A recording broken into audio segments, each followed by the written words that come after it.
I'm Aaron from PhoneDog.com, and you know, we've always had this conception that Verizon's 4G LTE devices had to be heavy. That's kind of been the misconception. We've seen the Thunderbolt, the Droid Charge, the Revolution, all very hefty devices. Well, Motorola is breaking the barrier with the Motorola DROID RAZR, which, just like the name sounds, is the thinnest 4G LTE handset on the carrier.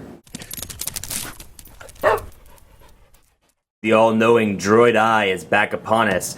Again, here's the Verizon Motorola DROID RAZR, and it's funny, and I saw this at the event in New York last month, and I'm thinking, okay, if they can make a 4G LTE device this thin, why aren't the other ones that thin? That's a good question. I'm sure we'll never get that answered, but special thanks to Verizon for hooking us up with a review. And it's Verizon's newest 4G LTE handset, and this one is coming just before the Galaxy Nexus makes its appearance on Verizon stateside. So it'll be interesting to see which one sells better, which one is preferred the most by consumers. What I will say is this is a pretty nice device in terms of specs. It has a 1.2 gigahertz dual-core processor. It measures in at 7.1 millimeters thin, which is incredibly thin for a 4G, well, for any device, but much less a 4G LTE device. It has 1 gigabyte of RAM. It has an 8 megapixel rear camera with 1080p HD video recording. It comes in a pretty thin box as well. So continuing on this trend of being super thin. DROID RAZR comes with an SD card, 16 gigabytes of internal storage, and a 16 gigabyte micro SD card, so a total of 32 gigabytes of storage. Wall USB charger, quick start guide, product safety and warranty brochure. You're like, enough of that, let's get into it. Got DROID RAZR here embossed on the box, so it's a nice looking little box with Verizon, Motorola logos, and there it is. So it's a 4.3-inch display on this bad boy, and you can just see how thin it is. I mean, for a 4G LTE, you know, we've known Verizon's 4G LTE devices to be kind of bulky. You know, that's just been a trade-off. It's like if you want 4G LTE, you have to go with the bulk.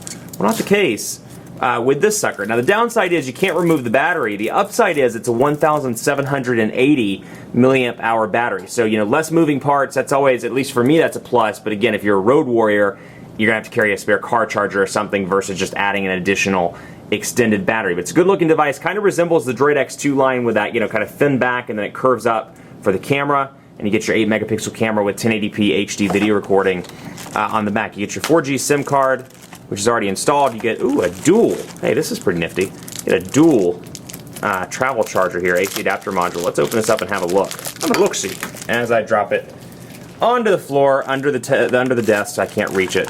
But here is the USB cable. Typical Motorola USB cable, and then you get some stuff in here.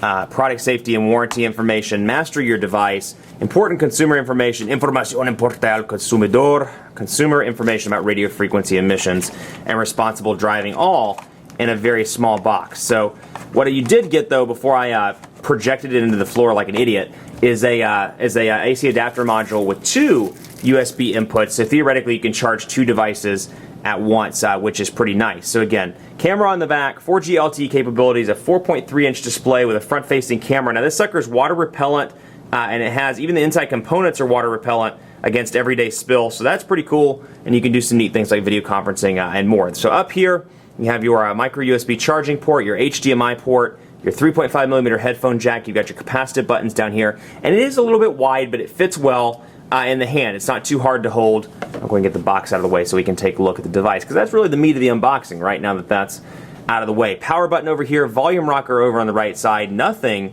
Actually, I take that back. It looks like we have our 4G slot over here on the side. Yeah, we've got our SIM card slot here for 4G LTE connectivity. Now this takes a micro SIM card, so that seems to be the trend everybody's moving towards, or you know, at least it seems to be an industry setting trend. And then you have your micro SD card slot as well. So again, no removable battery, but you know, at 1,780 milliamp hours, it is going to be big enough, hopefully, to get you through the day. So you can see here the ability to turn it between vibrate and between volume. And you know what I'm going to do for you?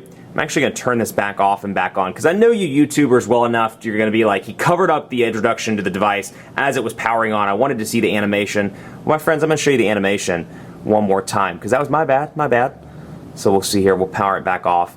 And you've got your Verizon logo, Motorola. It's a really classy, good-looking device. It definitely would fit well in anywhere, from a boardroom to your desk. I mean, it looks nice in comparison to, let's take a look at the Droid Bionic, just in comparison so you can see the size difference between these two devices. Both have 4.3-inch displays, but you can just see the size difference between these two devices. Much, much thicker as Verizon's past 4G LTE device versus a current 4G LTE device. Now this rolls out on November 11th at 11/11, so they're really taking advantage of all those 11s. I'm assuming they're going to open the stores at 11/11 on the 11th. So it's a lot of 11s. 11, 11, 11 at 11, 11 is when you can get your Droid or your Motorola Droid RAZR if you haven't pre-ordered it already through VerizonWireless.com. So here we go, dual-core technology. I'm going to let you see the startup animation, and it's going to power up. It has Bluetooth 4.0 as well, which is nice.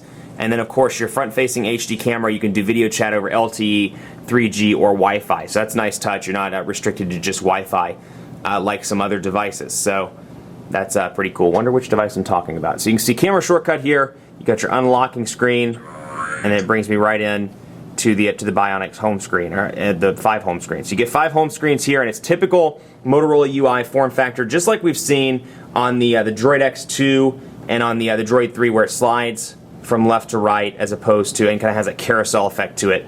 And then you can see in here our apps that we get as well. You get Amazon Kindle, Blockbuster, Google Books, you get IM, you get guided tours, go to meetings. So this device is definitely ready for the corporate world as well. Let's Golf 2, Madden NFL 2, Moto Active, which is something they showed off at the Motorola event earlier in the month as well, last month actually. Moto Print, Netflix, Quick Office, social networking, Video Surf, Verizon Video. So instead of VCast Video, they've renamed it VCast Tones, Slacker, and more. And you can also access that by going over here to Verizon Wireless and seeing the pre-installed apps there as well. So VZ Navigator, I can remove it from the group and I can hide it, but I can't uninstall it, which is kind of frustrating. And try, I mean, again, you get a lot of storage space on this device, but still kind of hard that you can't uninstall that. But you got your 4G LTE up here, and you got the typical notification bar. Now, something I did notice that was different from the event. So going to your text messaging, you can see that the keyboard, I do want it to automatically correct my spelling mistakes because it knows I make a lot of them. So here's the keyboard. You'll notice it has a black accent as opposed to the white accent from traditional Motorola devices. And if the Bionic would power on, I would show you that. But let's take a quick look here. The Quick Brown Fox is excited about 4G LTE. How about that? The Quick Brown Fox is excited about 4G LTE, which it tried to autocorrect. We're going to leave it. There we go. LTE saved. And you can see, again, dual-core 1.2 gigahertz processor. The transitions are relatively quick, and you see those transition effects. That's a byproduct of Motorola's UI. That's not an Android 2.3 thing. So this is running 2.3.5. And Motorola says this is ice cream sandwich ready, so when 4.0 does roll out to other devices outside of the Nexus, the Galaxy Nexus, and some other devices that have already committed to getting it, you should be getting it shortly on the Motorola Droid RAZR. So again, no real differences here. It does have Moto Active pre-installed. Let's take a quick look at the camera, and we'll take a picture of, let's do some text over here. Actually, I have the press release over here by the side, or by me on the side. Let's see what we can do in terms of zooming in on text. So that's a pretty impressive camera. Obviously too early to say, but that's the good looking camera. Even when I zoom in, you can see the text is clear, and I even see little dots on the paper. So pretty impressive camera there. And again, I can't get over how thin this device is, especially if you've worked with previous devices like the Droid Bionic, the Thunderbolt, the Revolution, all the first generation LTE devices. They've really done a good job making this thin. Trade-off, no removable battery, but again, it's a relatively large battery, so it'll be interesting to see in tests that I do prior to the review how long the battery actually lasts with moderate